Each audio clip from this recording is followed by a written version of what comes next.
The next morning, you awoke, seeing that your 4 magnet guards were still standing by, making sure that nothing were going to harm you and your daughter, or Twilight for that matter. Your servos in your legs were always cracking each time you went to sleep. Seems like the human body that you once had, the knees where you always had cracking, will always stay with you, no matter how hard you try to get rid of it.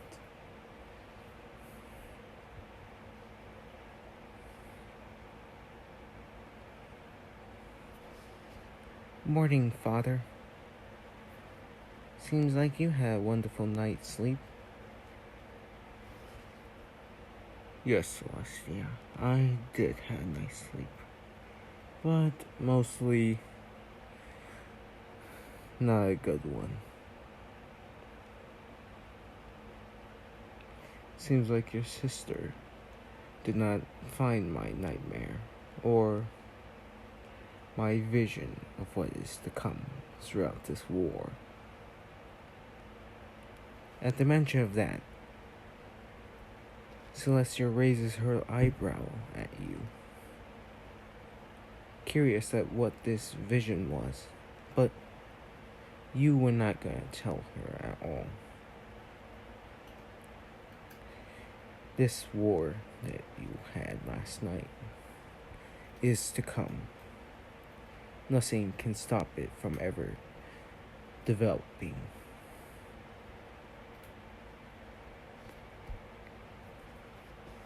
You are now having to deal with this.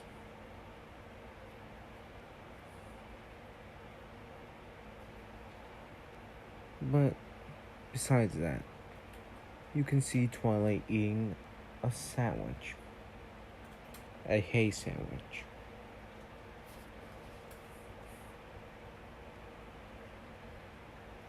One of your Magna guards started walking towards you, holding a packet.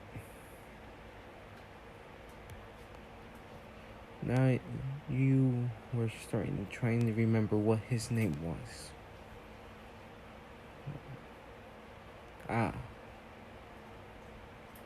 The Spitor, his name was. As the Magna Guard got close to you, handing the ration to you, you sank it, with it nodding right at you, not wanting to speak at all, which was odd since you give them voice boxes to speak and tell you what they sought.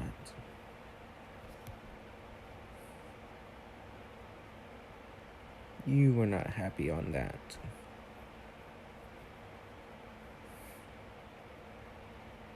But beggars can't be choosers.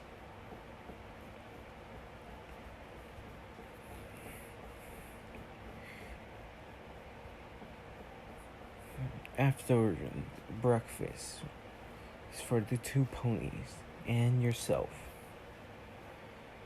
you stood there, ready to get going, as they put out the campfire for your camp, makeshift camp.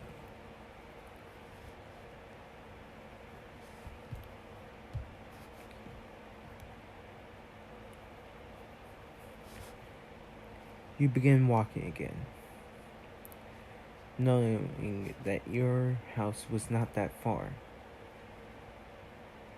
Only a day's trip would take a long time, but a day's trip to Canterlot would not be easy.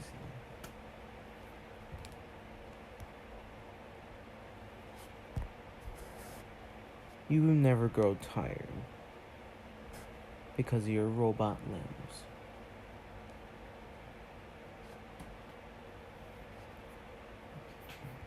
But does not mean that you will always Just go on days and walking, and walking to areas that you need to get to.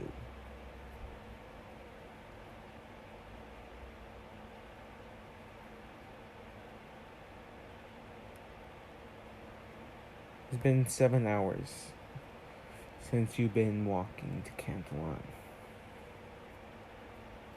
passing over from the Everfree Forest, and making a train ride to Canterlot. During that walk, you noticed an old friend of yours, a timber wolf, mostly stalking you, but not stalking.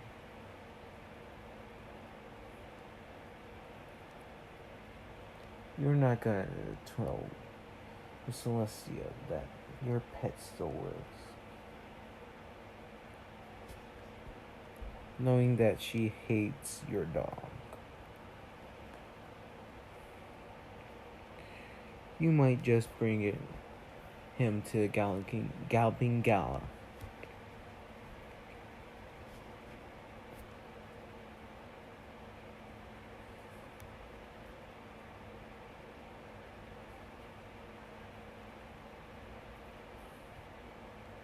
When you finally made it to Canterlot,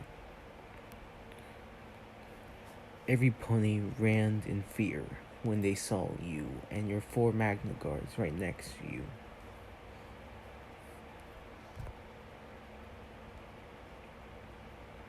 This would made it easy for you to go by. Unstopped, not being stopped by no ponies. But that will soon change, because you know that the guards have not seen you in a long time. Even though what happened during the Griffonian Wars.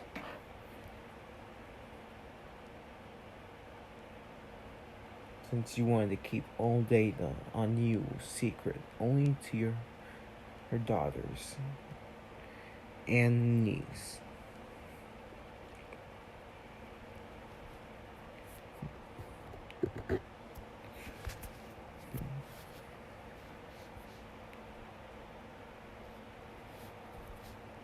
You were only 30 meters away from the palace right before you were stopped by a royal guards. Your Magna Guards did not see them as a threat, seeing that you were calm.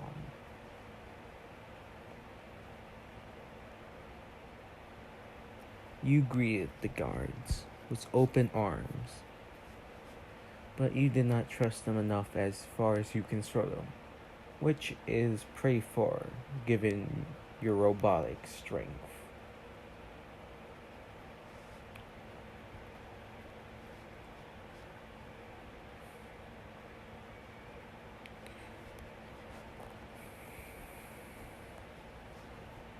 A particular shining armor was in there, probably visiting on a trip. If the Canterlot was his wife, your little niece, which you cannot wait to see. You remember seeing her only once when she was a little filly, being adopted after you sensed the true potential of her. But you are just gonna keep that a secret for now.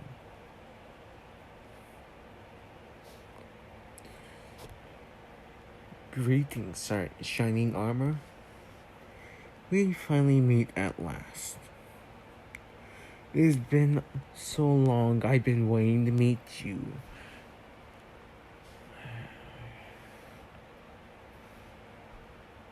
You should know me. If you don't, that's good.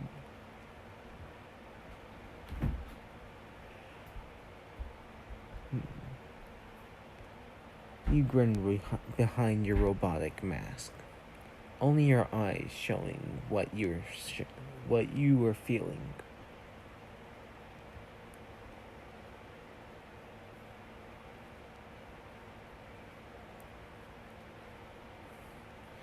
shining stern facial structure did not shudder under your gaze. You were gonna say something right before he beat you to it. In the name of Equestria, hold! I don't know where you came from, or who are doing in Canterlot, but you will not hurt Equestria.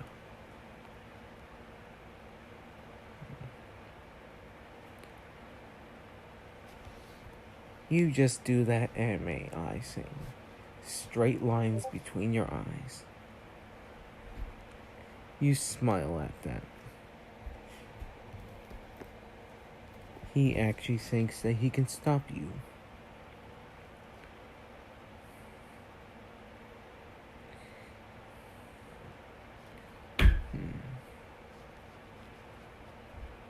Right before you start running at them, you hear Celestia tell him to back down.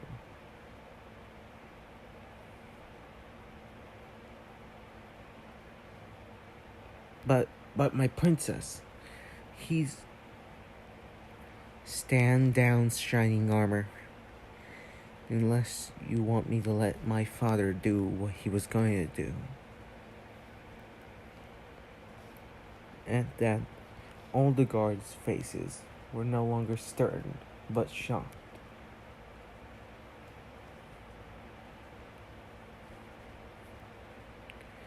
Your Magna Guards, while you were preparing to go charging at them, were ready to follow you into combat.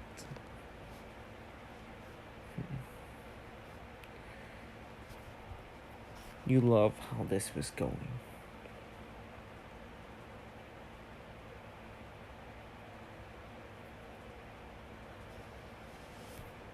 You look at her. Look at him. You are gonna love messing with him.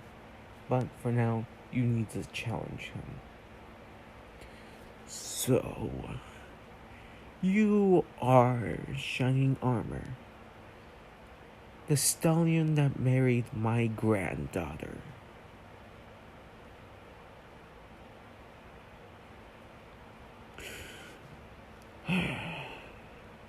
I don't see why you even married her.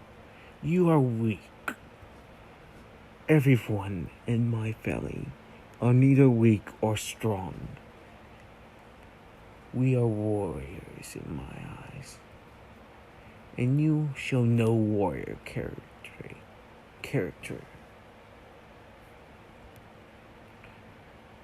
Now tell me, why should I cut you down? I would not listen to my own daughter if I was given a chance to cut someone down that is not worthy of being married to my granddaughter.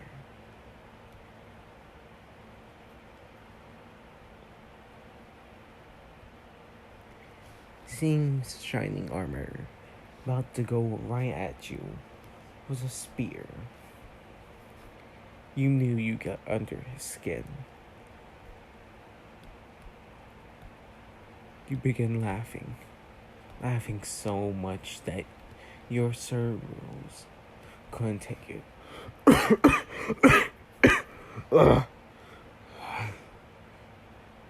A cough soon came over your voice of when you were laughing, irritating your vocal cords, or was left of them. You were loving your day in Canterlot, even if you had to go through so much forest to get here.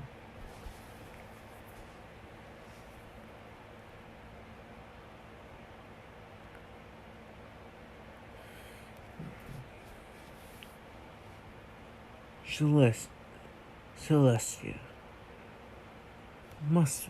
we must go now to Canterlot and to study what has come over this war that is soon to come. How the Confederacy can help and how I can remilitarize the country that I built while you were still trained to rule it.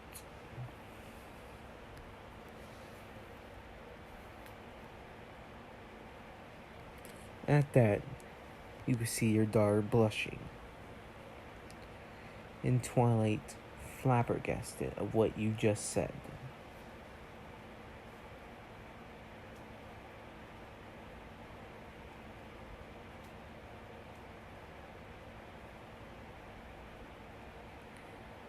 You were gonna love this day.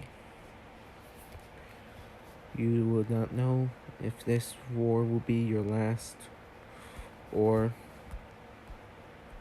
there's more to come in the future.